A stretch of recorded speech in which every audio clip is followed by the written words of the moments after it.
Si kembar Rihanna Rihani tertawa setelah ditangkap di apartemen M Town Gading Serpong, Tangerang Selatan. Pasalnya sempat beredar informasi bahwa Rihanna Rihani kabur ke Bali. Namun pada nyatanya, si kembar Rihanna Rihani ditangkap di Serpong pada Selasa 4 Juli. Dalam video yang diterima tribunnews.bogor.com, tampak Rihanna dan Rihani mengenakan kerudung warna senada. Satu di antara mereka memakai baju pink dan satunya lagi kemeja putih motif garis-garis.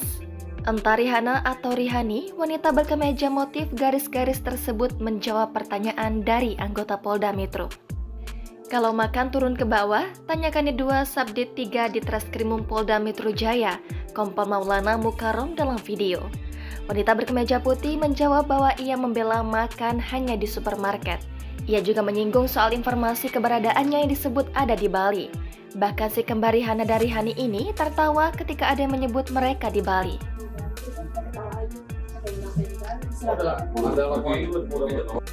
Informasi si kembar Rihanna dan Rihani kabur ke Bali dihembuskan oleh Ketua Indonesia Police Watch Sugeng Teguh Santoso. Si kembar Rihanna dan Rihani kabur setelah dilaporkan menipu 5 orang dengan modus pre-order iPhone. Kerugian penipuan si kembar Rihanna Rihani mencapai 35 miliar rupiah.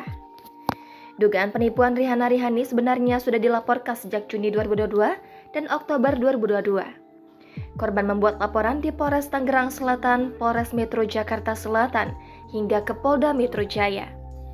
Namun keberadaan Rihanna dan Rihani menjadi misteri meski banyak pihak yang memburu keduanya. Tak hanya penipuan pre-order iPhone, Rihanna Rihani juga memiliki catatan kriminal penggelapan mobil rental.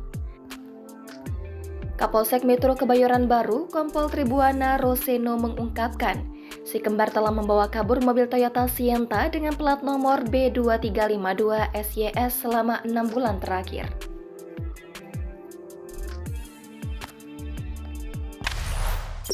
Jangan lupa subscribe, share, komen, dan like ya!